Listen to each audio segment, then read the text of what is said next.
Pathfinder classes में आपका स्वागत है।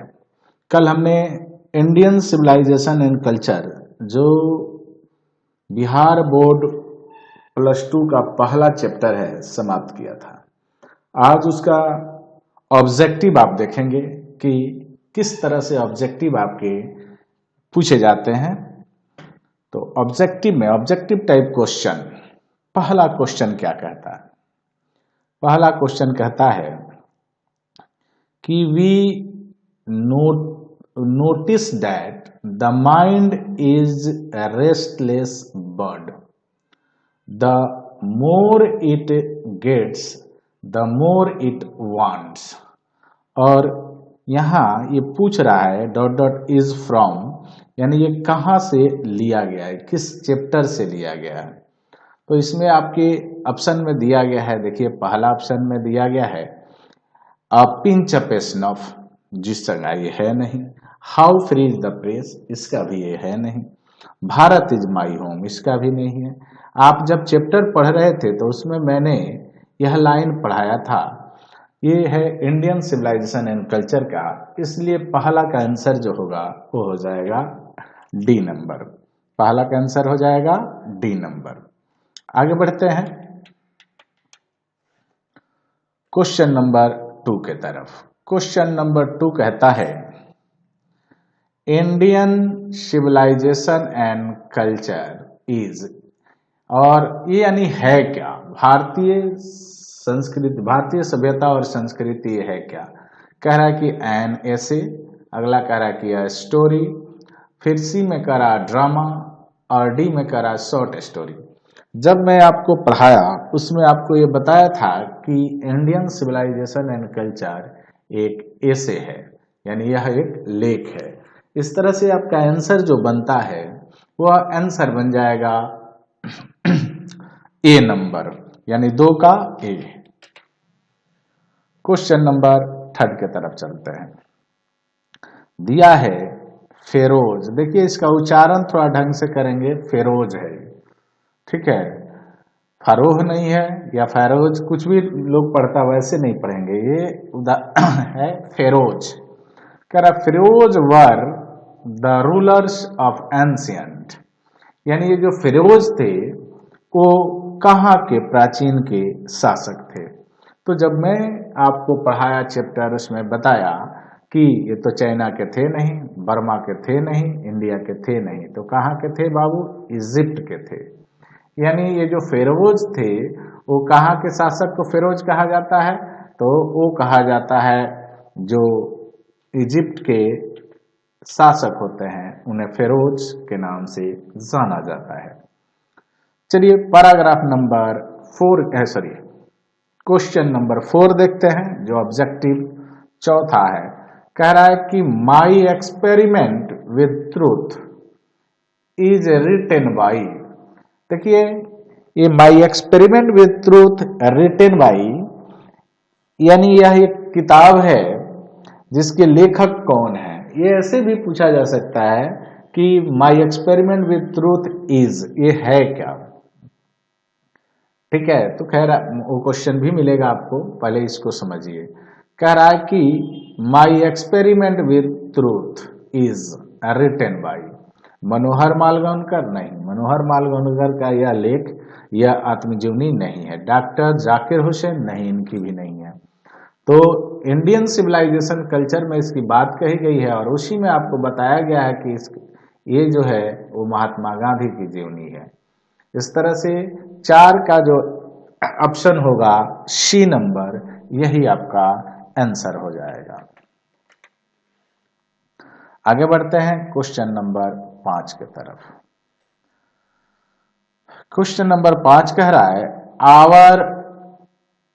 आवर फोर फादर्स, यानी हमारे पूर्वज, फोर फादर्स मतलब पूर्वज, डिड नॉट इन्वेंट मशीनरी, उसका आविष्कार नहीं किए, बिकॉज, क्योंकि। क्या कारण था जो इसका आविष्कार ये लोग नहीं किए? क्या ऐसा था क्या कि वो लोग आविष्कार करना जानते ही नहीं थे? नहीं, उन्होंने स्पष्ट कहा है कि ऐसा नहीं था कि हमारे पूर्वज आविष्कार करना नहीं जानते थे, लेकिन इतना जरूर जानते थे कि ऐसे मशीनों का अगर आविष्कार किया जाता है तो वे लोग आलसी हो जाएंगे और अपना मोरल फाइबर जो है ना, मोरल खो देंगे। तो यहाँ आंसर ए में दिया है this would have made us proud, वह नहीं, ये भी नहीं होगा आंसर। दूसरा है this would have made us lazy, यही आंसर तो यही दिख रहा है, लेकिन फिर भी हम लोग सी और डी को पढ़ते हैं कि ये क्यों नहीं होगा। सी कह रहा है कि this would have made us ignorant, यह हमें इग्नोरेंट बना देगा, नहीं। This would have made us smart, यह हमें स्मार्ट बना देगा, नहीं, ऐसा नहीं है। इसका आंसर होगा बी नंबर कि दिस वुड क्या हो जाएगा, this would have made us lazy. तो पांचवा का आंसर होगा बी। चलिए क्वेश्चन नंबर 6 की तरफ देखते हैं। कह रहा है simple living and high thinking is base of, यानी सदा जीवन और उच्च विचार जो है वो किसका आधार है, किस सभ्यता की आधार है। आंसर में तो दिया है बहुत सारे, ए में दिया है ईरानियन सभ्यता, ईरानियन कल्चर सिविलाइजेशन, या फिर दिया है यूरोपियन सिविलाइजेशन, या दिया है अमेरिकन सिविलाइजेशन, या फिर दिया है डी नंबर इंडियन सिविलाइजेशन। तो ये सिंपल लिविंग और हाई थिंकिंग वाली जो बात है वो भारतीय सभ्यता की बेस है, वो भारतीय सभ्यता की आधार रही है। तो 6 का आंसर हो जाएगा डी नंबर, 6 का आंसर हो जाएगा डी। आगे बढ़ते हैं और क्वेश्चन पढ़ते हैं 7 नंबर। 7 नंबर क्वेश्चन दिया है कि Gandhi ji was when to Champaran इन, गांधी जी चंपारण गए, कब गए। दिया है 1917, 1916, 1918, 1915। तो आपको पढ़ाते समय मैं बताया था, हालांकि इसका कहीं उल्लेख नहीं है आपके इस लेख में, इस चैप्टर में, लेकिन मैं उसमें आपको बता दिया था कि वो गए थे कब, तो 1917 में गए थे, यानी आपका आंसर होगा ए नंबर, 7 का आंसर हो जाएगा ए। 8वां क्वेश्चन देखते हैं। 8वां क्वेश्चन कहता है कि wealth and luxuries do not make a dot dot happy, यानी कह रहा है कि जो विलासिता है या समृद्धि है, यह किसको खुशी नहीं बनाती है, डॉग को, काऊ को, बर्ड को, मैन को। तो बाबू उसमें पढ़ाते समय बताया गया है कि ये विलासिता जो है और जो प्लेजर है, वेल्थ है, ये आदमी को क्या करता है, नहीं बनाता है, माने आनंदित नहीं बनाता है, क्योंकि खुशी एक मानसिक कंडीशन होती है। क्लियर है, इसलिए आंसर आपका होगा डी नंबर, 8 का डी नंबर। 9 नंबर क्वेश्चन की तरफ बढ़ते हैं और देखते हैं। 9 नंबर जो क्वेश्चन है दिया है कि civilization is that mode of conduct which points out to the path of dot dot. कह रहा है कि सभ्यता चरित्र का वह पहलू है जो सिखाता है, किसको सिखाता है, मानव को क्या सिखाता है बाबू, तो मानव को कर्तव्य का मार्ग दिखाता है। क्या दिखाता है, कर्तव्य का मार्ग दिखा, आवश्यकता ही नहीं दिखाता, मोरल नैतिकता नहीं दिखाता, न वर्क दिखाता, बल्कि क्या दिखाता है, उसको उसके ड्यूटी दिखाता है। यानी आंसर हो जाएगा आपका सी, यानी 9 का आपका आंसर हो जाएगा सी नंबर।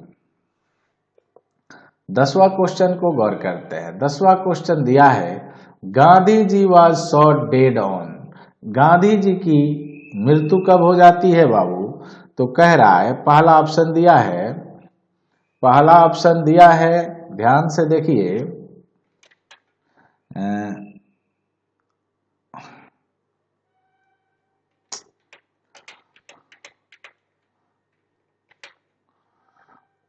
29 जनवरी 1947 दिया है, 30 जनवरी 1947, 2 अक्टूबर 1969 और 13 जनवरी 1948।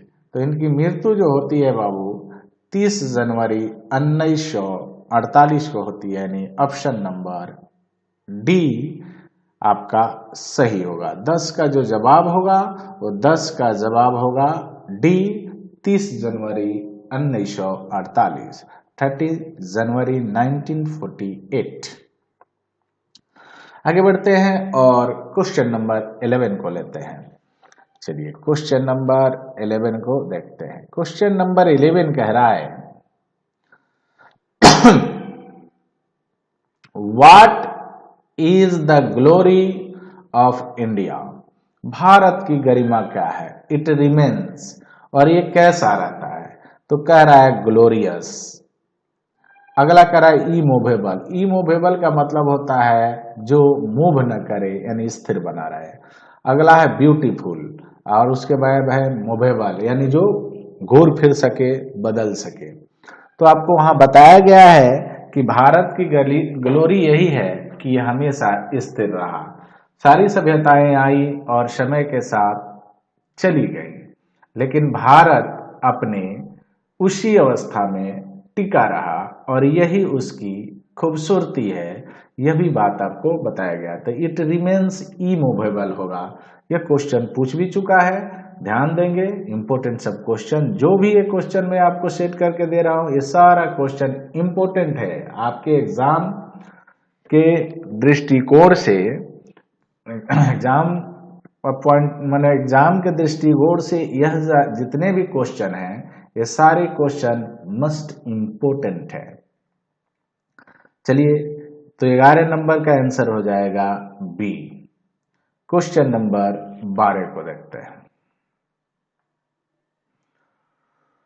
कह रहा है कि who has written Indian civilization and culture. किसने लिखा भारतीय संस्कृति और सभ्यता। ये जो भारतीय संस्कृति और सभ्यता जो लेख है, यानी ये जो है, उसके लेखक कौन है? ए में दिया है मनोहर मालगांवकर। आपको पता होना चाहिए कि मनोहर मालगांवकर आप पिंच ऑफ स्नफ के हैं। दूसरा दिया है डॉक्टर जाकिर हुसैन, ये भारत इज माय होम का है। क्लियर है। और तीसरा दिया है महात्मा गांधी, यही आंसर सही है। और चौथा दिया है जवाहरलाल नेहरू। तो +2 के किताब में जवाहरलाल नेहरू कोई उनका कोई लेख या कोई भी वर्णन नहीं है। 11th में है एनिमल इन द प्रिजन। तो ऐसे यहां आपका आंसर जो बनेगा 12 का आंसर बनेगा सी नंबर। तो 12 का आंसर हो जाएगा सी। 13 में चलिए, क्वेश्चन नंबर 13 क्या कहता है? कहता है हु वर फिरोज। फिरोज कौन थे? अभी एक क्वेश्चन आया था, इसी पर आपने देखा, वहां भी यही बताया गया था कि इजिप्ट के जो शासक हुआ करते थे उनको हम लोग फिरोज बोला, माने उसको फिरोज बोला जाता था। तो यहाँ दिया है इंपेरर्स ऑफ रोम, जो होगा नहीं। इंपेरर्स ऑफ इजिप्ट, यही संभव है। इंपेरर्स ऑफ इंडिया होगा नहीं, और इंपेरर्स ऑफ जापान भी नहीं होगा। यानी आपका 13 का जो आंसर होगा वो होगा बी नंबर। क्या होगा बाबू? बी नंबर होगा, यानी आपका आंसर हो जाएगा बी। आगे बढ़ते हैं क्वेश्चन नंबर 14, 14 नंबर क्वेश्चन को देखते हैं। कह रहा है Indian taught us, sorry, civilization taught us, सभ्यता हमें सिखाती है, क्या बनना सिखाती है? The to be a rude, यानी रूड बनना सिखाती है, असभ्य बनना सिखाती है। अगला दिया है टू बी ह्यूमन, मानव बनना सिखाती है। टू बी इनह्यूमन, अमानव बनना सिखाती है। नन ऑफ दीज, इनमें से कोई नहीं।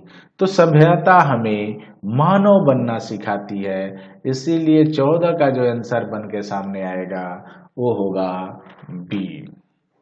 क्लियर हुआ?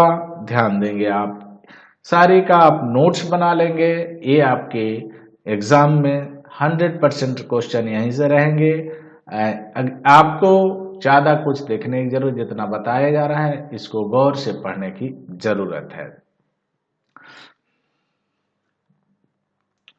चलिए क्वेश्चन नंबर 15 यानी 15 नंबर क्वेश्चन क्या कहता है, कह रहा है some of immediate and brilliant result of modern civilisation, जो आधुनिक सभ्यता के कुछ परिणाम हैं, टू मेडनिंग टू रेसिस्ट, यानी इतने पागलपन हैं कि इन्हें सहन नहीं किया जा सकता। यह एक लाइन है और यह लाइन आपको मैं इंडियन सिविलाइजेशन एंड कल्चर जब पढ़ा रहा था उसमें अंडरलाइन भी करने को बोला था।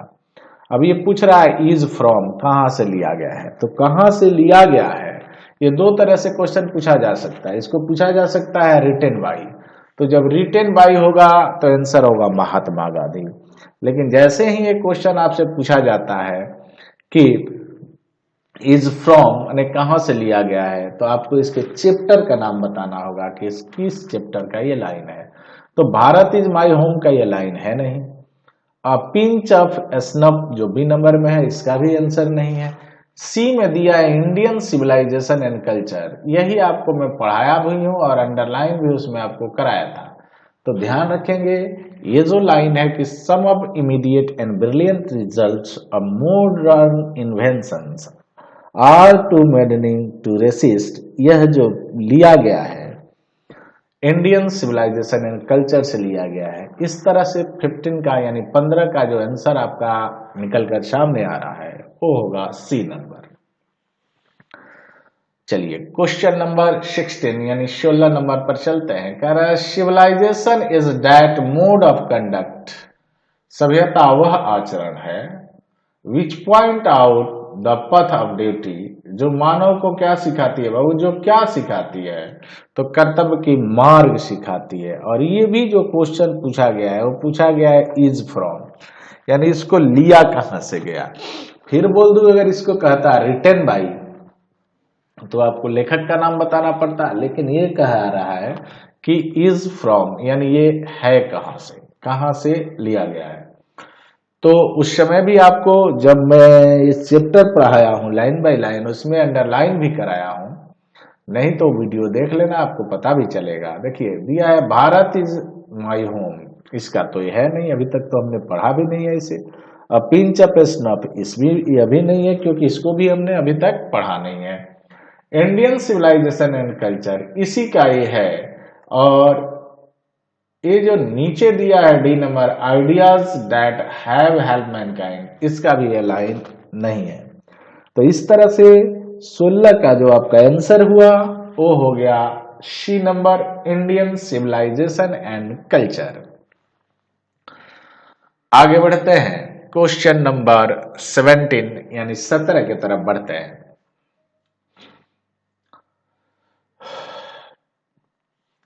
दिया है the Gujarati equivalent for civilization means, यानी गुजराती में सभ्यता का मतलब क्या है।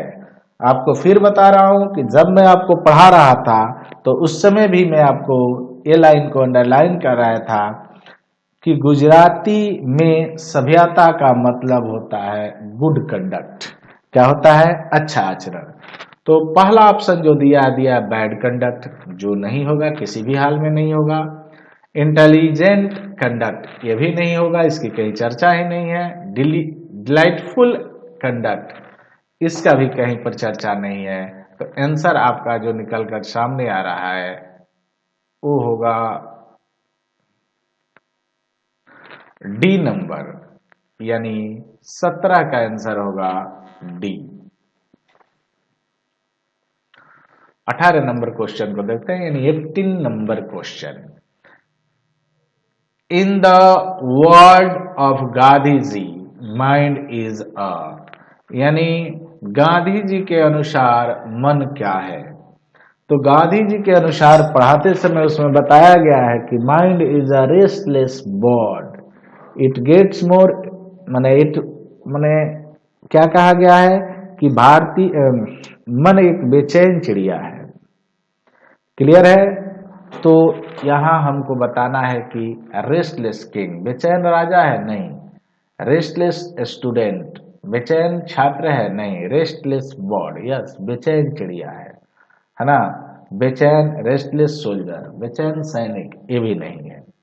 तो आपका जो 18 का आंसर सामने जो आ रहा है वो होगा सी, रेस्टलेस बर्ड, बेचैन चिड़िया। यानी गांधी जी के अनुसार मन एक बेचैन चिड़िए के समान है। अगला क्वेश्चन दिया है, plain living and high thinking is motto. देखो, ये प्लेन लिविंग और हाई थिंकिंग यानी सदा जीवन उच्च विचार, ये किसका मोटो है? तो पढ़ाते समय उसमें हम बताए थे कि ये जो वेस्टर्न फिलोसफर होते हैं, दार्शनिक लोग, उनका यह क्या होता है? मोटो है। तो यहाँ दिया साउथर्न फिलोसफर गलत है, वेस्टर्न फिलोसफर सही है, नॉर्थर्न फिलोसफर गलत है। नन ऑफ दिस तो होगा ही नहीं, क्योंकि इसमें ऑलरेडी आंसर बी इसका दिया हुआ है। तो इस तरह से 19 नंबर क्वेश्चन का जो आंसर सामने निकल कर आया वो आंसर हो गया बी। क्वेश्चन नंबर 20 कह रहा है कि our ancestor enjoy true dot dot role. हमारे जो पूर्वज थे कैसा जीवन जीते थे, कैसा सच्चा जीवन जीते थे? तो कह रहा है कि नेशन नहीं, सोसाइटी नहीं, इंटरनेशनल नहीं, होम, ट्रू होम रोल, सच्चा घरेलू जीवन जीते थे। इस बात की चर्चा उसमें की गई है। तो आपका जो आंसर होगा वो आंसर होना चाहिए नहीं होगा होम, यानी डी। इस तरह से 20 का आपका आंसर बन के सामने जो आया वो हुआ बी, यानी home rule, true home rule. क्या हो जाएगा? True home rule. चलिए 21, 21, 22, 23, 24 और 25 को थोड़ा सा समझने की जरूरत है। और ये क्या कहता है इसको समझिए। ये दो तरह से आपसे पूछे जा सकते हैं, एक तो इज टेकन फ्रॉम और एक इज रिटन फ्रॉम। यानी यह लाइन लिया कहां से गया है और इसके लेखक कौन है। तो पूछने का ऑप्शन पर, चूंकि ऑप्शनल होता है तो इसमें ऑप्शन दिया रहेगा, तो उस तरह से आप आंसर बनाएंगे। फिलहाल आप इसको देखिए, कह रहा है कि our Swaraj depend not upon multiplying our wants.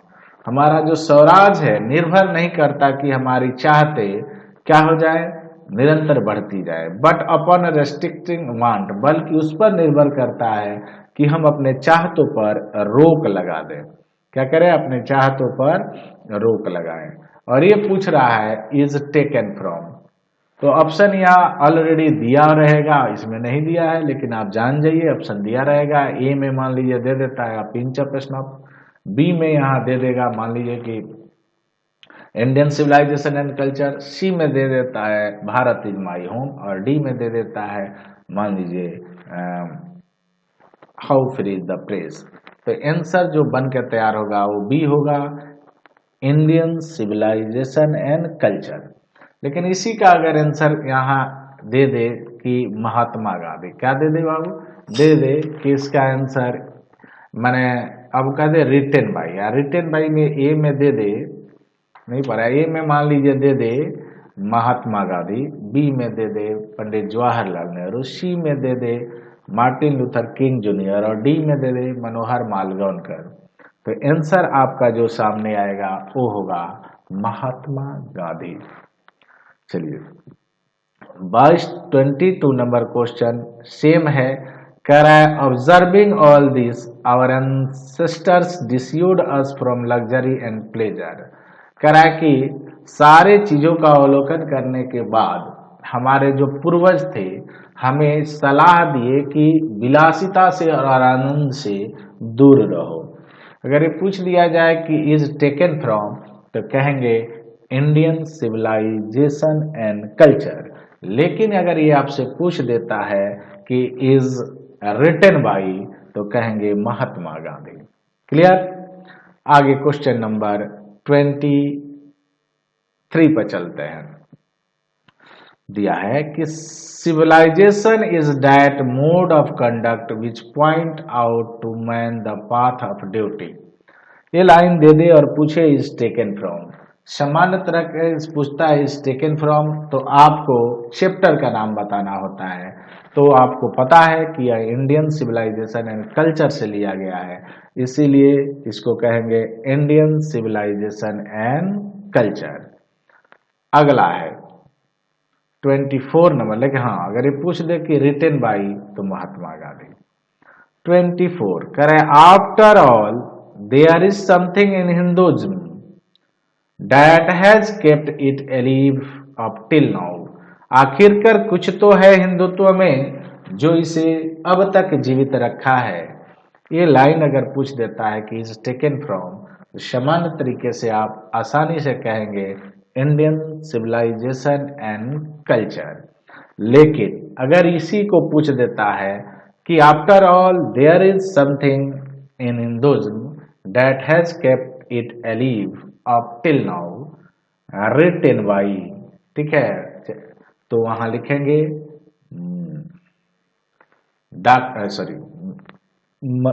Mahatma Gandhi. Answer क्या हो जाएगा? महात्मा गांधी। अंतिम आज के लिए ऑब्जेक्टिव है, कह रहा है कि a man is not necessarily happy because he is rich और unhappy because he is poor. यानी कोई व्यक्ति ये जरूरी नहीं है कि इसलिए खुश है कि वो धनी है और इसलिए दुखी है कि वो गरीब है। यानी वो तो मेंटल कंडीशन है ना, तो ये जरूरी नहीं है कि कोई आदमी इसलिए खुश है कि वह धनी है और वो दुखी है क्योंकि वो गरीब है। ये भी लेसन, ये भी लाइन अगर आपसे पूछ दिया जाए कि ये लाइन कहाँ से लिया गया है, is taken from, 4 option already दिए ही रहेंगे, आप उसमें चूज करेंगे इंडियन सिविलाइजेशन एंड कल्चर। जो ऑप्शन में होगा ABCD, उसमें से इसी को चूज करेंगे। तो ये था आपका ऑब्जेक्टिव। ये बहुत सारे ऑब्जेक्टिव, मैंने 25 ऑब्जेक्टिव आपको करा दिया। यहां से आपके क्वेश्चन बनने की संभावना है, ठीक है। और आपसे फिर कहते हैं कि आप इसका नोट्स बना के रखेंगे, बना कर तैयार करके रखेंगे। वीडियो को देखिए, सब्सक्राइब कीजिए और फिर मिलते हैं अब इसके ऑब्जेक्टिव क्वेश्चन के साथ, सब्जेक्टिव क्वेश्चन के साथ, ठीक है। फिर मिलेंगे एक्सप्लेनेशन के साथ और समरी के साथ। क्लियर? तब तक के लिए गुड बाय, गुड लक।